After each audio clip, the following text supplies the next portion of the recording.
नमस्कार। आज मैं चर्चा कर रहा हूं जाति जनगणना का। सत्ता में बैठे हुए बीजेपी जाति जनगणना नहीं कराना चाहती है, बाकी विपक्ष जाति जनगणना कराना चाहती है और सत्ता में बैठे हुए कुछ दल भी जाति जनगणना को समर्थन कर रहे हैं।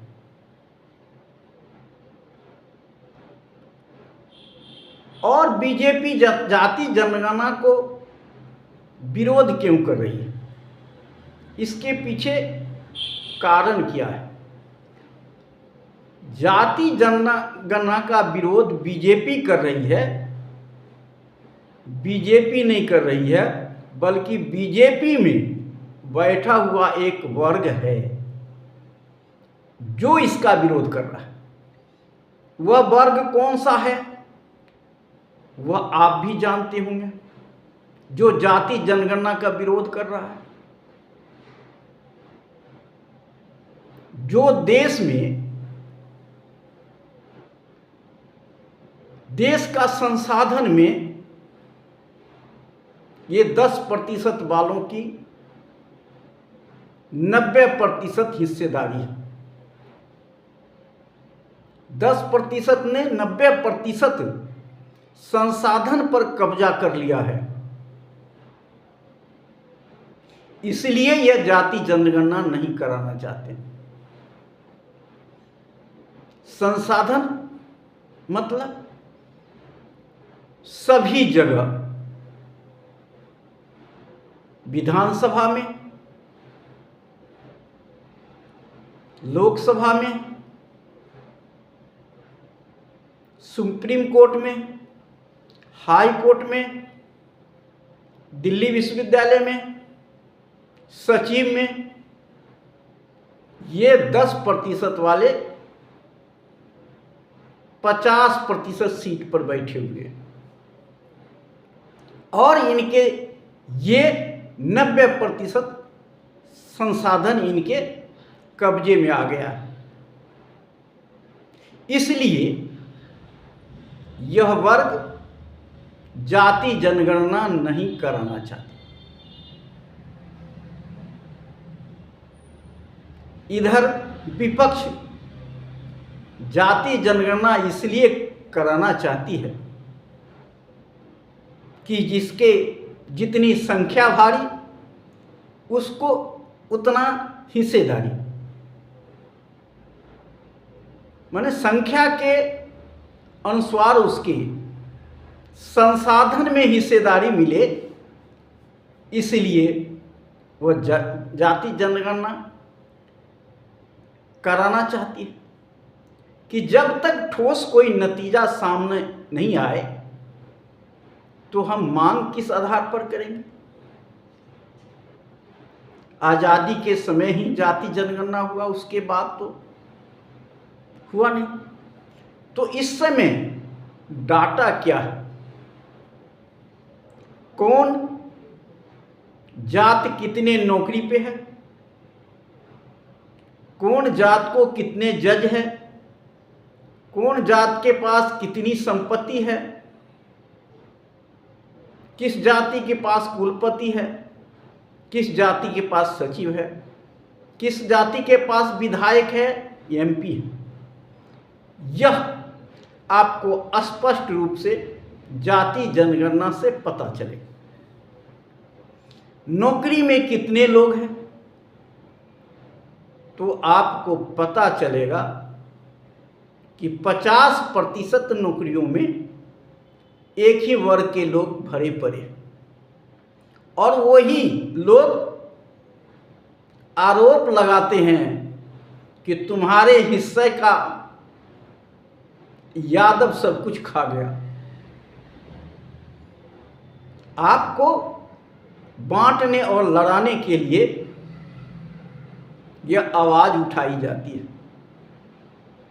अगर खा गया तो फिर जाति जनगणना का विरोध बीजेपी क्यों कर रही है?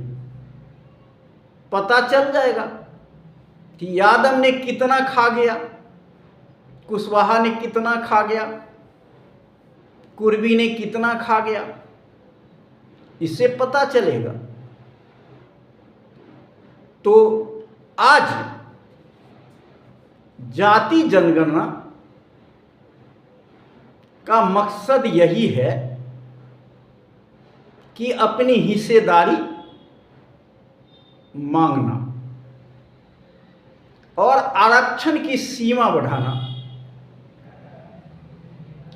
आरक्षण का मतलब होता है हिस्सेदारी। आप 100 आदमी का नौकरी निकलती है तो किसको कितना मिलना चाहिए? देश का संसाधन है, जनता को संसाधन है, मतदाता का संसाधन है, तो मतदाता को उसमें हिस्सेदारी चाहिए। मतदाता कोई पढ़े लिखे होने के कारण नहीं बना है। जो 18 साल का, चाहे पढ़ा हो चाहे अनपढ़ हो, चाहे सुप्रीम कोर्ट का जज हो, वह सब मतदाता है और एक ही वोट का अधिकारी। इसलिए अधिकार तो सबको बराबर है, संसाधन में अधिकार तो सबको बराबर है। तो जो 100 सीट की नौकरी में जिसकी जितनी संख्या है उसके मुताबिक बांट दिया जाना चाहिए, यही तो न्याय कहता है। लेकिन जो 50% की सीमा रखी गई है, वो रखने वाले कौन थे? सुप्रीम कोर्ट में जज कौन बैठा हुआ है? हाई कोर्ट में कौन बैठा हुआ है? ये 50% करने वाले और 50% आगे छूट देने वाले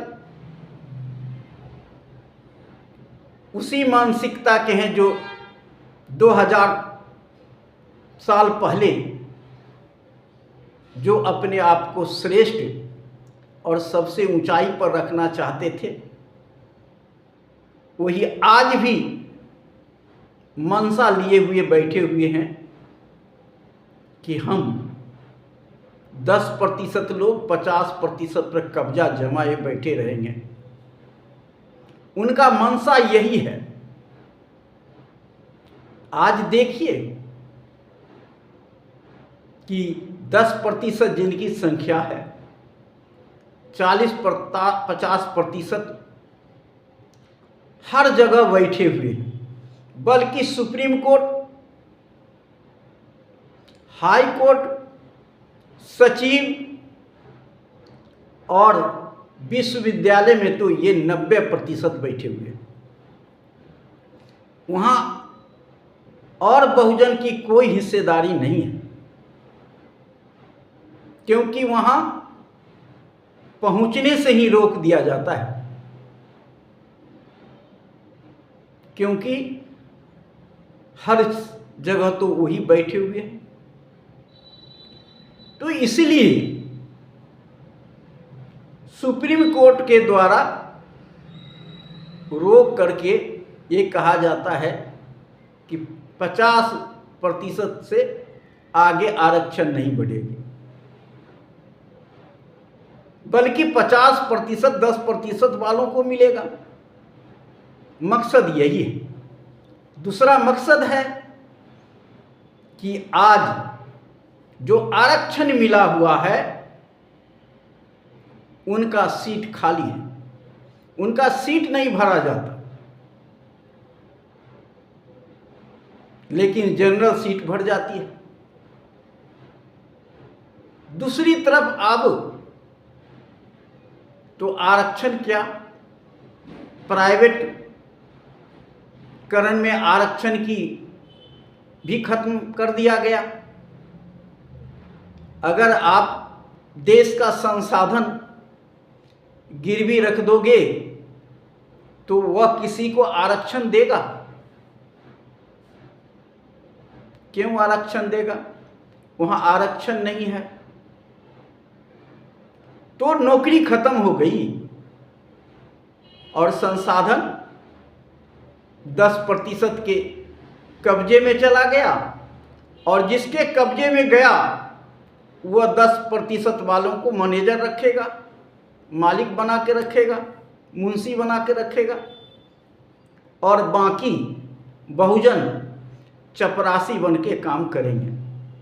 यही तो उद्देश्य है। इसलिए जाति जनगणना का विरोध का कारण यही है कि हम अगर 50 सीट पर कब्जा जमाए हुए बैठे हैं तो हम क्यों छोड़ेंगे? वह छोड़ना भी नहीं चाहेगा। क्यों छोड़ेगा? इसके लिए आपको तो लड़ना पड़ेगा ना, जनता को लड़ना पड़ेगा, विपक्षी दलों को लड़ना पड़ेगा। जिसके वोट से आप जीत के जाते हैं उसके लिए लड़ना पड़ेगा आपको। जो आपको वोट देता है तो आशा लेके जाता है कि नेताजी बनेंगे तो हमारे परिवार को नौकरी मिलेगी, व्यवसाय करने के लिए रोजगार मिलेगा, कंपनी मिलेगी। तो आपको यह आवाज उठाना पड़ेगा। आज इसी आवाज को उठाया जाता है विपक्ष द्वारा जाति जनगणना के माध्यम से, और बीजेपी के लिए अब गले की फांस बन गई है। अब उनको कराना ही पड़ेगा, क्योंकि सत्ता पक्ष में जो गठबंधन के दल हैं वो भी जाति जनगणना को मांग कर रहे हैं, क्योंकि वह मांग नहीं करेंगे तो वोट उनके पल्ले से खिसक जाएगी, वो फिर जीत नहीं पाएंगे। क्योंकि जनता की आवाज नहीं उठाएंगे तो जनता वोट नहीं करेगी। धर्म के आधार पर वोट तो बीजेपी को मिलता है, लेकिन बाकी लोग जो गठबंधन में बैठे हैं उनको धर्म के आधार पर वोट नहीं मिलेगा, क्योंकि धर्म का ठेकेदार केवल बीजेपी है, बाकी कोई नहीं। अगर दूसरा कोई दल यह सोचता है कि धर्म के आधार पर मुझे वोट मिलेगा, वह शायद दिन में सपना देख रहा है। क्योंकि धर्म के आधार पर केवल बीजेपी को वोट मिल सकता है, बाकी किसी को वोट नहीं मिलेगा। आपको अपना हिस्सेदारी लेना पड़ेगा और इसके लिए लड़ना पड़ेगा। वोट आपके 10% वाले ने 90% कब्जा कर लिया, तो 10% वाले का वोट कितने हैं? 10। और इधर कितने वोट है? 90। तो 90 वोट और 10 वोट कौन ज़्यादा है? 90 वोट ज़्यादा है। लेकिन सरकार बनती है किसका? 10% वालों की। कैसे बनती है सरकार 10% वालों को? 90% वालों को डिवाइड किया जाता है, बांट दिया जाता है कि वह तुम्हारा हक खा गया, वह तुम्हारा हक खा गया, और जाति के नाम पर टुकड़े टुकड़े में बांट दिया गया, आपस में लड़ा दिया गया। वोट हमारा, राज तुम्हारा। कहाँ चलेगी? कब तक चलेगी? 90 वोट, 90 वाला वोट हार रहा है, 10 वाला वोट जीत रहा है। आपके नेता बिक रहे हैं, आप भोली भाली जनता भी बिक रही है। उनको समझ नहीं है वोट का कीमत क्या होता है। थोड़ा सा प्रलोभन के लिए, 6 किलो अनाज के लिए बिक रहे हैं। आपके ये देश में क्या हिस्सेदारी है, कितना संसाधन आपका है, यह आपको पता ही नहीं है। यह देश आपका है, ये सारे संसाधन आपका है, और जो कुछ मिलता है वो तो आपको रुपए में 10 पैसे की बराबर नहीं है। 10 पैसे की 2 पैसे की बराबर नहीं है। आपको जहां 50,000 मिलना चाहिए वहां 200 रुपये मिल रहा है। क्योंकि देश अगर आपका है तो देश की आय आपकी है, देश की संपत्ति आपकी है, और उस संपत्ति का प्रयोग कौन करेगा? उस संपत्ति का प्रयोग तो आप करेंगे, लेकिन तब करेंगे जब आप उस वोट का अधिकार को समझेंगे। वोट सही जगह पर देंगे, अपने हित के लिए देंगे, अपनी समस्या के लिए देंगे, अपने बच्चे की नौकरी के लिए देंगे, अपने विकास के लिए देंगे, तब आपका विकास होगा, तब आपका वोट का महत्व होगा। अगर आप वोट का महत्व नहीं समझेंगे तो 10% वाले आपके ऊपर शासन करेगा और हम सब गुलाम बन के रहेंगे 10% वालों का। यही 2000 पहले था और आज भी है, आज़ादी के बाद भी। लेकिन आपके पास एक हथियार है, वो वोट का हथियार है। आज राजा कोई रानी के पेट से नहीं पैदा होता है, आपके वोट से पैदा होता है। इसलिए दोष भी तो आपके ऊपर लगता है कि आपने ही तो चुन के भेजा है। इसलिए आपको चुनाव सही करना है, यही आग्रह है। और जाति जनगणना का उद्देश्य भी यही है कि जिसका जितनी संख्या भारी उसको उतनी हिस्सेदारी, और यही होना चाहिए। लेकिन जो इनको विरोध कर रहे हैं उनके पास सत्ता है, ताकत है, पैसा है, तो आज वो विरोध करके अपनी सत्ता बनाए हुए हैं। अब आपको समझना है क्या करना है। और जो जाति जनगणना जब होगी तो आपको सही आकलन बताना है, तो पता चलेगा कि हमारे पास कितना है और उन 10% वालों के पास कितना है। तो अगर 10% वालों के पास, तो उनको 10% दे दो, बाकी 90% आप उनसे लो, तभी तो आपको मिलेगा। इसलिए लड़ाई यही है और लड़ाई जारी रहेगा। जब तक संविधान है तब तक आपका अधिकार है। आज इतना ही। जय हिंद, जय भारत, नमो बुद्धाय।